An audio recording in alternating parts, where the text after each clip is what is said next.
Hello students, welcome back to grammar class. Today we'll begin our journey into the world of pronouns. A pronoun is a word used in place of a noun to avoid repetition. It helps make sentences shorter, clearer, and smoother. Pronouns must agree with the noun they replace in number, singular or plural, gender, and person, first, second, or third. Pronouns stand in the same position as the noun in a sentence. Types of pronouns: personal pronouns, possessive pronouns, reflexive pronouns, demonstrative pronouns, interrogative pronouns, relative pronouns, indefinite pronouns. Personal pronouns.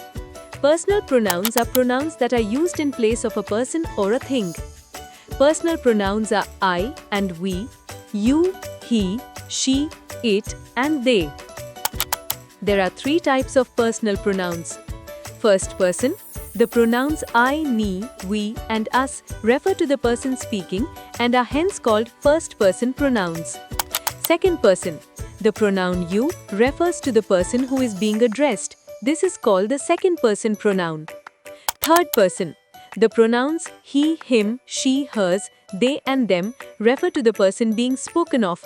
These are therefore called third-person pronouns. Here is an example of personal pronouns. Natasha's best friend is Aditya. She likes him very much. She is also very fond of him. The pronouns he and she act as the subject in the sentences above. Hence, they are personal pronouns.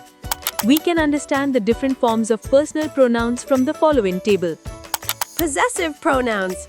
Possessive pronouns show possession of a noun by replacing it. Example words are mine, yours, ours, his, hers, theirs. Check the examples. Different forms of possessive pronouns. Check the table for understanding.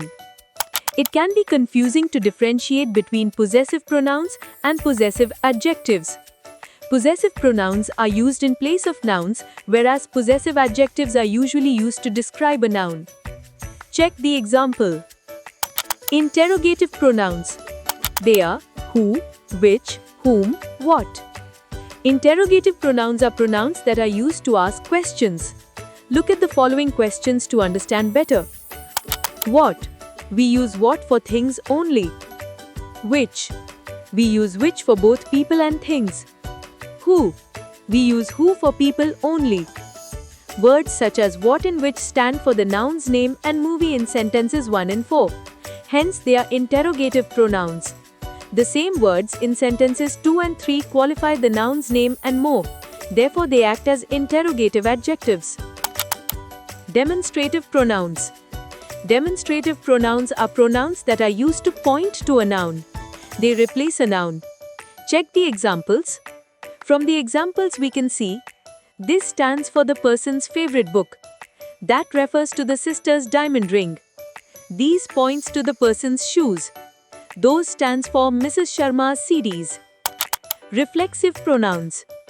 Reflexive pronouns are pronouns that are used when the subject and the object of a sentence refer to the same person or thing. Reflexive pronouns are words such as itself, myself, yourself, and ourselves. These words are the objects in a sentence that refer to the same person as the subject does. Check the example. From the example we can see the subject, the climber, and the object is himself. We cannot use reflexive pronouns as the subject of a sentence. Example, myself want to play football. We can understand the different forms of personal pronouns from the following table. Relative pronouns. Relative pronouns answer questions such as which one, how many, who. They are words that join clauses and depend on what kind of noun is being described. They are words like who, whom, that, which, when, whose. Relative pronouns are used to introduce a dependent or relative clause in a sentence. Check the example. From the example we can see that the main sentence is the man is my uncle, which appears outside the box, and the relative clause is who came first in the national marathon, which appears inside the box. The sentence above talks about a particular man who stood first in the national marathon. The relative clause gives you additional information about the man. The dependent clause was added to the main clause using the relative pronoun who refers to the man. Check some more examples to understand the use of relative pronouns in different sentences. Practice time. Pause and answer the questions. Check the answer. Alright children, great job today everyone. Keep practicing and don't forget to subscribe for more fun lessons. See you next time. Bye.